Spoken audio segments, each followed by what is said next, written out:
Bonjour à toutes et à tous et bienvenue dans cette nouvelle vidéo. Aujourd'hui je vais vous présenter un humus de Constantin Ier le Grand. Donc oui, une monnaie qui est quand même assez commune, mais vous allez le voir, celle-ci est un petit peu différente et surtout c'est une monnaie qui est vraiment très belle. Sur ce, si ce n'est pas encore fait, bien sûr n'oubliez pas de vous abonner. Et donc on est parti pour cette monnaie. Déjà avant toute chose, je vais vous parler un petit peu de Constantin Ier le Grand. Et donc ce dernier est un empereur qui a régné sous la dynastie des Constantiniens, c'en est même le fondateur, et surtout il a régné de 307 à 337 après Jésus-Christ. Donc il devient empereur le 25 décembre 307, en succédant à son père Constance Chlore, et à ce moment-là, il avait déjà le titre de César, donc depuis le 25 juillet 306 après Jésus-Christ. Donc pendant son règne, évidemment, il va effectuer différentes tâches, mais surtout, il va passer énormément de temps, surtout au début, à faire régner l'ordre dans l'Empire. Parce qu'en fait, au moment où Constantin devient empereur, c'est la fin de la tétrarchie, et la tétrarchie, disons que ça a été un petit peu le bazar quand même. Et donc, passer après cette période, c'était assez compliqué, puisque pendant la tétrarchie, il y avait plusieurs empereurs qui régnaient en même temps. Pour chaque empereur, il y avait plusieurs usurpateurs qui essayaient de prendre le pouvoir, et donc, Constantin devait éliminer chaque personne pour pouvoir être sûr d'être le seul à diriger. Et donc notamment Constantin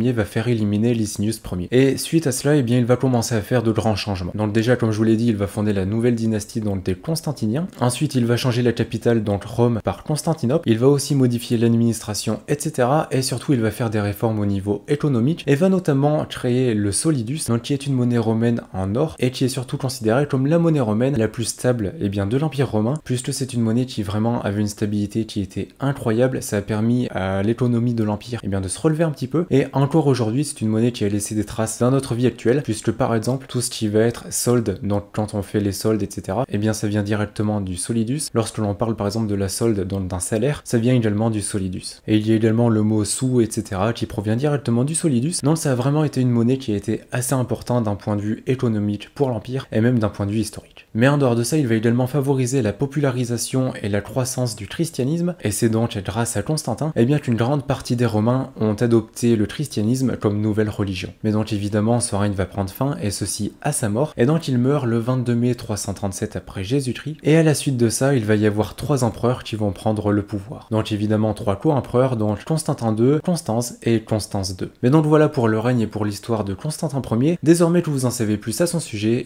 revenons-en à la monnaie. Cette monnaie romaine est, comme je l'ai dit dans l'intro de cette vidéo, un humus de Constantin Ier le Grand. C'est donc une monnaie constituée de cuivre qui mesure 19 mm de diamètre pour 3,50 g et qui fut frappée à Trèves. Sur son avers, on peut voir le buste casqué et cuirassé de Constantin Ier, entouré des légendes Constantinus Od, soit en latin Constantinus Augustus et donc en français Constantin Auguste. Sur le revers, on peut voir un autel surmonté d'un globe, lui-même surmonté de 3 étoiles, et quant à l'autel, dessus est inscrit Votis 20. Pour les légendes, on a donc Votis 20 Beata Tranquillitas, soit en latin Votis Vicinalibus Beata Tranquillitas, et donc en français vœu pour le 20e anniversaire de règne, l'heureuse tranquillité. Enfin, on retrouve en bas du revers les lettres STR suivies d'un croissant. Le tout est la marque d'atelier de la ville de Trèves et de sa deuxième officine. Enfin, pour acquérir cet exemplaire, il fallait compter 60 €. Bien sûr, n'oubliez pas de mettre un pouce bleu et de vous abonner, et aussi depuis mardi, des nouvelles monnaies sont disponibles sur la boutique, donc si ça vous intéresse, c'est le premier lien dans la description. Si vous êtes encore là, marquez Constantin dans les commentaires, et je vous dis à dimanche.